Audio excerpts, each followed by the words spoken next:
সুপ্রভাত বন্ধুরা, সবাই কেমন আছো?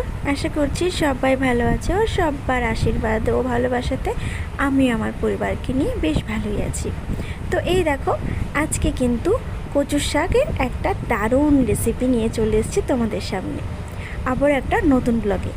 তো যাই হোক, এই যে কচুর শাকটা, এর আগে কিন্তু একটা কচুর শাকের রেসিপি আমি তোমাদেরকে দেখিয়েছিলাম, সেটা ছিল ডালের বড়া দিয়ে। কিন্তু আজকে একদমই অন্যরকম, মোটেই কিন্তু ওটার মতো এটা নয়। তো এটা কিন্তু ছোলা দিয়ে করছি।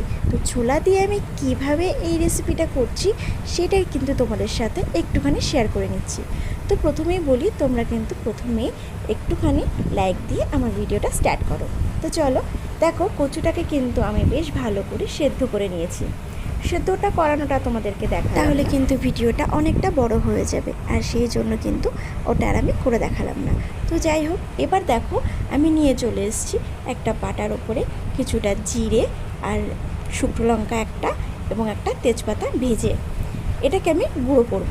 এবারে দেখো কড়াইতে তেল দিয়ে তার মধ্যে কিন্তু একটা তেজপাতাকে দু টুকরো করে দিয়ে দিয়েছি, আর দিয়েছি কিছুটা পরিমাণ জিরে ফোড়ন। হ্যাঁ, আমি জিরে ফোড়ন দিয়ে কিন্তু এটাকে করছি। তো দেখো আমি কিভাবে রান্নাটা করছি। তো যেহেতু আমি ছোলা দিয়ে আজকের কচুর শাকটা করব, তাই জন্য কিন্তু আমি একটুখানি পরিমাণ ছোলা ভিজিয়ে রেখেছিলাম। সেই ভেজানো ছোলাটাকে দেখো এখানে আমি জল ঝরিয়ে রেখেছি, আর এই ছোলাটা কিন্তু এবারে আমি তেলের মধ্যে দিয়ে দেবো। তো এই যে আমি তেলের মধ্যে কিন্তু ছোলাগুলোকে দিয়ে ভালো করে বেশ একটু নেড়ে চেড়ে এটাকে হালকা করে ভেজে নেব। খুব একটা ভাজতে হবে না, জাস্ট একটুখানি হালকা হালকা করে ভাজলেই হয়ে যাবে। বেশি ভাজলে যেমন একটা ছোলা ভাজা মতো মনে হবে, আর কটকট করে দাঁতে বাঁধবে, সেটা করব না।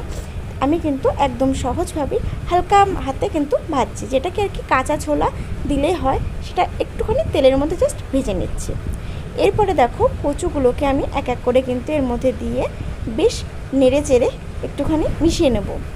আর তার আগে কিন্তু সামান্য পরিমাণ হলুদ এবং সামান্য পরিমাণ লবণ দিয়ে নেব। নুন, হলুদ এবং কচুর সাথে একসাথে মেলাতে সেই কথাটা বলে নেব।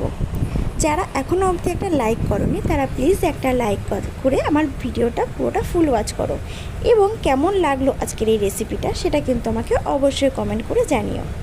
যদি ভালো লাগে চ্যানেলটিকে কিন্তু সাবস্ক্রাইব করে যেতে ভুলো না। যারা আজ নতুন ভিজিট করেছো তাদের উদ্দেশ্যে বলি, তোমাদের যদি আজকের এই রেসিপিটি ভালো লাগে বা আমার ভিডিও তোমাদের একটু মন ছুঁয়ে যায়, তাহলে কিন্তু আমার বন্ধু হয়ে যেতে পারো। আর তার জন্য তোমাদেরকে ফুল ভিডিওটা ওয়াচ করতে হবে, একটা কমেন্ট করতে হবে, একটা লাইক করতে হবে, পাশে থাকা বেল আইকনটি ক্লিক করে রাখতে হবে একটা সাবস্ক্রাইব করে। এতে করে আমার দেওয়া ব্লগ ভিডিও বা নিত্য নতুন রেসিপিগুলো তোমাদের কাছে খুব সহজেই কিন্তু পৌঁছে যাবে। সাধারণ দর্শকদের উদ্দেশ্যে একটাই কথা বলি, অনেক অনেক ধন্যবাদ এবং অনেক অনেক ভালোবাসা রইল তোমাদের সবার জন্য। তো যাই হোক, এই যে কচু শাকের মধ্যে কিন্তু আমি কয়েকটা কাঁচা পাকা লঙ্কা দিয়ে দিয়েছিলাম, সেটা তোমাদের বলা হয়নি কিন্তু দেখিয়ে দিয়েছি। তো যাই হোক, এই যে দেখো এখনও কিন্তু একটা জল ভাব রয়ে গেছে, কড়াইয়ের সাথে এঁটে ধরছে, এরকম একটা ভাব এসছে। তো যতক্ষণ এই জলের ভাবটা না যাবে ততক্ষণ কিন্তু আমাদেরকে এটাকে রান্না করতে হবে। এই যে আমি ঢাকা দিয়ে কিন্তু কচু শাকটাকে বেশ সুন্দর করে রান্না করে নিচ্ছি। বারবার কিন্তু এটাকে ঢাকা দিয়ে রান্না করতে হবে এবং এই জলটাকে পুরোটা শুকিয়ে নিতে হবে।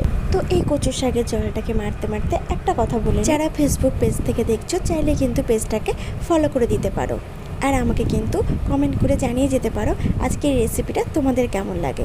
যদি তোমাদের মন ছুঁয়ে যায় তাহলে কিন্তু আমার ইউটিউব লিংক দেওয়া থাকবে ওপরে, তোমরা কিন্তু সেখানে গিয়ে আমার ইউটিউব চ্যানেলে বন্ধু হয়ে যেতে পারো। হ্যাঁ, একটা কথা না বললেই নয়, ইউটিউবে কিন্তু যারা নতুন বন্ধু আছো তারা হয়তো অনেকেই জানো না, হয়তো অনেকে এসে কমেন্টে বলে যাচ্ছ যে সাব করে গেলাম। তো প্লিজ এই কথাটা কিন্তু কেউ বলবে না, এতে করে তোমাদের সাব কিন্তু আমার থাকবে না।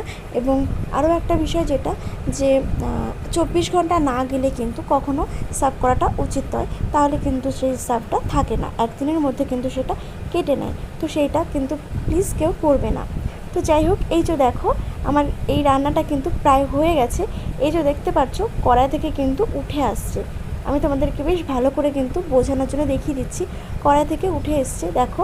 আর এই মুহূর্তে কিন্তু ভেবে নিতে হবে যে রেসিপিটা কিন্তু হয়ে গেল, রান্নাটা হয়ে গেছে। কচুর শাক বলো বা মোচার ঘন্ট, এইসব খুঁটিনাটি খাবারগুলো কিন্তু খেতে আমরা ভীষণ ভালোবাসি বাঙালিরা, তাই না? তো এটা যেমন খেতে যেমন স্বাদ, তেমন কিন্তু রান্নাটা করতেও অনেকটা টাইম লাগে। তো যাই হোক, এই যে দেখো আমার রান্নাটা কিন্তু প্রায় হয়ে গেছে। আর এই মুহূর্তে কিন্তু আমি একটুখানি পরিমাণ চিনি দিয়ে নিলাম। চিনিটার পরিমাণটা তোমাদেরকে আমি আর বললাম না, কারণ চিনিটা যে যার স্বাদ অনুযায়ী দেবে। কেউ চিনি বেশি খাও, কেউ খাও না, বা কেউ একটু কম খাও, এরকম হয়। তো এটার আর পরিমাণটা তোমাদেরকে জানালাম না।